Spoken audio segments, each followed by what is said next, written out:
tuyo, el problema es de ellos, porque tú se la contestaste por lo que dijo Dios en la palabra.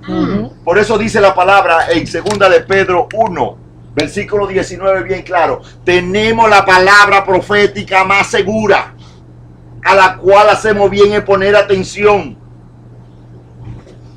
Esa es la palabra profética, no es lo que la gente se inventa con el lenguaje. La palabra profética más segura ya está aquí, impregnada en blanco y negro. Me van a acomodar para que me escuchen. No, a mí. Me van a acomodar a mi esposa. No es por usted. Está parado. Si la acomoda ella, me acomoda a mí. Entonces, por ejemplo, ¿cuál es el problema que tiene la gente con esto? Ay, pastor, yo no entiendo la Biblia. ¿Sabes lo que dice la Biblia? Que el que no le entienda, que le pida a él la revelación de la palabra, que él se la da. James. No ese James, James aquí. Santiago capítulo 1 verso 5 dice: si alguno está falto de sabiduría, demándela, que Dios se la da sin reproche y abundantemente. El problema es que no queremos escudriñar, todo lo queremos como si fuera microwave. Voy a la iglesia y que el Señor me meta toda la palabra. ¿Cómo me da que escudriñar la palabra? Entonces, el espíritu que Dios quiere que nosotros pongamos para poder entender esta preciosa palabra no es nada más y nada menos que una sumisión a la palabra. Sumisión a la palabra. Cuando nosotros nos sometemos a la palabra, nosotros estamos diciendo: Señor, lo que tú digas yo hago, porque yo estoy sujeto a la palabra. Al pueblo de Israel le dijo el Señor en Jeremías capítulo 7 versículo 22: yo no le mandé a ustedes de ninguna víctima ni ningún sacrificio. ¿Sabe qué fue lo que yo lo mandé a hacer a ustedes? Que me obedecieran, que lo ibas a bendecir, y ustedes me hicieron sacrificio, y yo por mi misericordia acepté ese sacrificio, porque ustedes no saben adorarme. Entonces dijo: voy a aceptar el sacrificio. Por eso no fue lo que él mandó a hacer. Que me obedezcan. Obediencia a lo que Dios quiere. Y la obediencia tiene que comenzar primero por mí. Si yo comienzo a obedecer, ella comienza a obedecer. Porque yo soy el sacerdote del hogar. Hoy creo que la pastora habló de eso. El sacerdocio. El sacerdocio. Dios va a demandar el sacerdocio. Y ella misma dijo hoy, porque usted me ven aquí dirigiendo, no quiere usted que yo no reconozco quién es el sacerdote del hogar. Hoy predicó ella de eso. Yo estoy aquí porque un hombre no tomó el lugar que yo que me dieron a mí. Exacto, yo cogí lo que un hombre no quiso coger, fue que ella dijo. Pero si el hombre lo ha tomado, entonces yo me quedo detrás. Exacto. Fíjate qué interesante el mensaje ahora. Me tocó a mí el mensaje, sí, me está diciendo: tú eres el sacerdote del hogar. Y eso es nuestra responsabilidad. Ahora, cuando volvimos otra vez a la Biblia y a entender qué es lo que nos dice el libro sagrado, la Biblia nos enseña claramente que si nosotros buscamos primeramente el reino de Dios y su justicia, todas las demás cosas van a ser añadidas. En nuestras oraciones, nosotros tenemos que dejar de ser egoístas y estar pidiendo cosas materiales para nosotros. Cuando el mismo Señor dice: lo material, yo te lo voy a añadir. Lo que no pediste, también te lo voy a añadir. El oro y la plata, también te la voy a añadir. Aunque no la haya pedido, te lo voy a llenar en tu hogar de todo lo que tú necesitas. Pero ¿por qué? Porque yo no le estoy pidiendo nada para mí. Porque yo le estoy diciendo: Señor, tu palabra dice que todo será añadido. Te voy a pedir por mi barrio, te voy a pedir por mis amigos, te voy a pedir por el trabajo de fulano que no tiene, te voy a pedir por la salud de fulano que no la tiene, te voy a pedir por aquel que necesita esto, por otro. ¿Y sabes lo que hace el Señor? Que pone a otro a orar por ti. Otros van a orar por ti. Otros van a venir a decir: yo quiero que Raúl sea bendecido, que Silly sea bendecida, que Galvita sea bendecida, que Félix sea bendecido. Entonces cuando tú estás orando por mí, hay otro que está orando por ti. So, el primer paso que tenemos que decirle: Señor, me rindo, quiero conocer tu palabra. Quiero oír tu palabra y quiero obedecer tu palabra, porque de nada nos vale oírla y cuando salimos de un lado decimos: no, eso es lo que estaba hablando, era lo que él quería. No, no lo que tú querías, no, lo que dice la Biblia. La Biblia dice, la Biblia reitera, la Biblia enseña, la Biblia rectifica, la Biblia te levanta, la Biblia te suple, la Biblia te hace vivir la vida en Cristo Jesús. Amén. Y eso es lo que Dios está pidiendo de nosotros. Cuando entremos en el conocimiento de la palabra de Dios, comienza el Espíritu Santo a revelarnos quién es Él. Dios quiere revelarse a su pueblo, porque hay la mayoría de pueblos en cualquier parte del mundo ahora mismo, no, sin equivocarme, 95% voy a decir ahora mismo, no conoce a Jesús.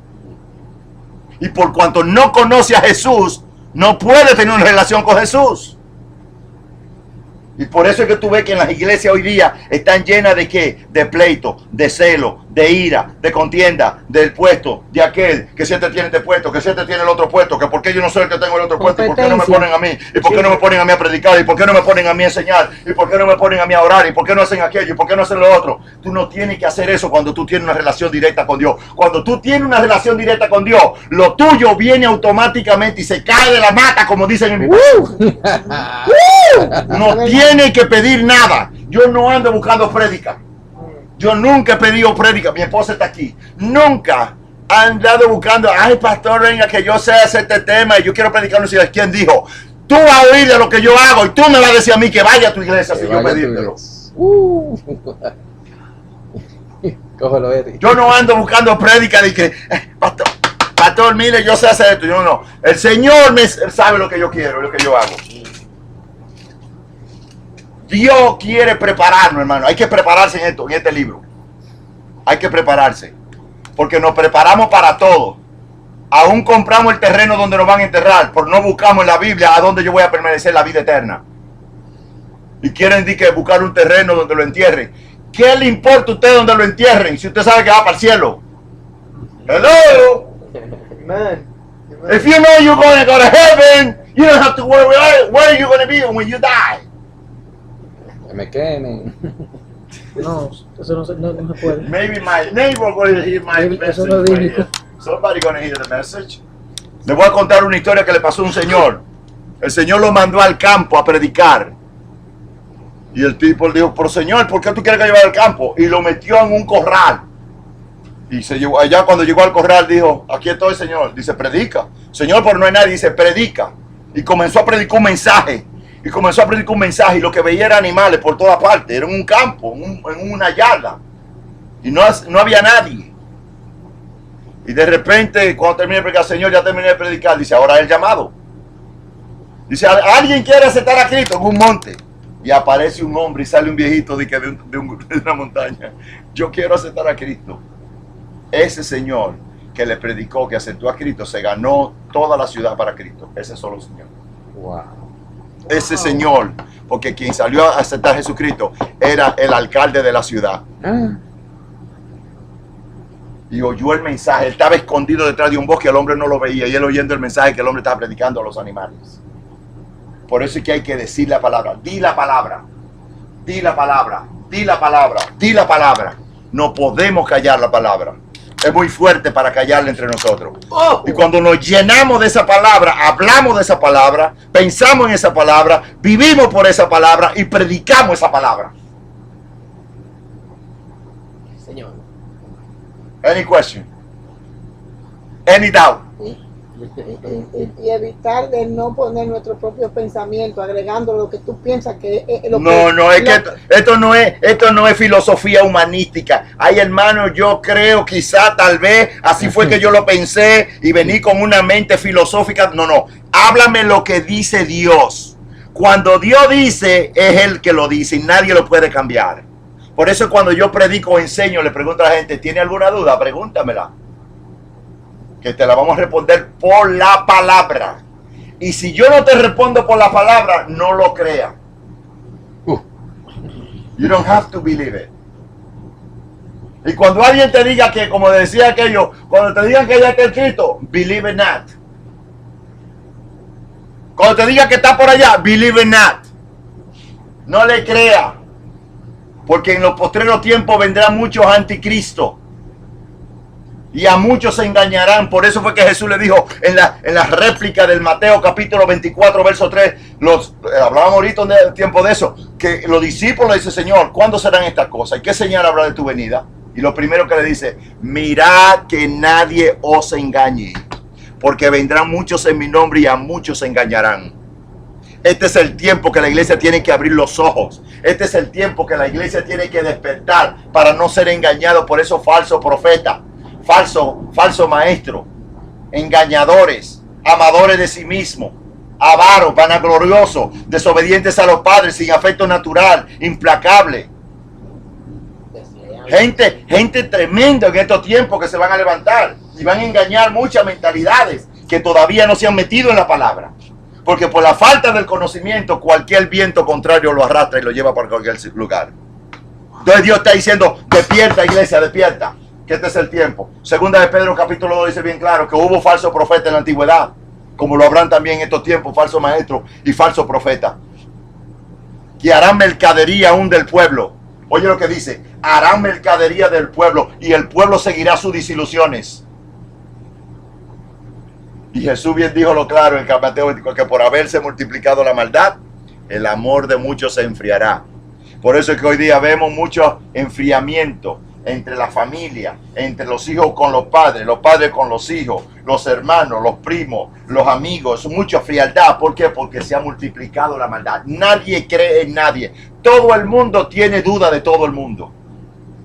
Y toman el versículo de la Biblia que dice, cuídate de la que duerme contigo. Y mucha gente creía que era mi esposa.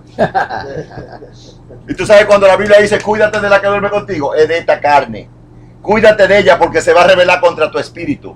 Y el libro de Gálatas capítulo 5 dice bien claro, verso 26. El espíritu y la carne viven en una lucha. En una lucha constante. ¿Por qué esa lucha constante? Porque el espíritu codicia contra la carne y la carne codicia contra el espíritu. Y estos los dos se oponen entre sí para que tú no hagas lo que tú quieres. Y tú ves esa lucha constante. El espíritu dice, llévame a orar. Y la carne no, llévame a comer. Y el espíritu dice, ponte a ayunar. Y es un desastre, hermano. Oh my God. Es una lucha constante. Entonces nosotros tenemos que cuidarnos de que los deseos carnales no nos arrastren, sino que con el espíritu nosotros contrarrestamos los deseos carnales, porque los deseos carnales te pueden llevar a la perdición y pierde el galardón. No estoy hablando ahora mismo de la salvación, porque muchas veces se puede confundir que la gente cuando uno habla de galardón y salvación se confunde. Yo puedo perder mis galardones, aún está salvo, no tener galardones. Y como yo digo siempre, si tú no tienes galardones, te puede ganar la salvación. Y cuando llegue arriba, en vez de darte una corona, te ponen una tapita de Coca-Cola. O de Pepsi. Oh my God. O de Pepsi, de una de las dos. Pero los galardones los pierdes. Sí. Trabajar de tal manera que dice que no pierdas tu galardón. Eso es lo que dice. Mirá, que nadie nos engañe por esto. Que nadie tome tu corona, dice el libro de Apocalipsis, capítulo 3. Bien claro, hermano, pero él dice, mire, Apocalipsis 3:20, aquí yo estoy a la puerta y llamo. Si alguno oye mi voz, si alguno dice oye mi voz, y abriere la puerta, entraré a él, cenaré con él y él conmigo. ¿Y qué sé? De todo, oiga bien, todo lo que se ha dicho en este discurso esta noche, es este. Teme a Dios y guarda su mandamiento, porque es el todo del hombre, porque Dios traerá juicio toda obra, sea buena o sea mala. Dios te bendiga, Dios te guarde y shalom. Amén.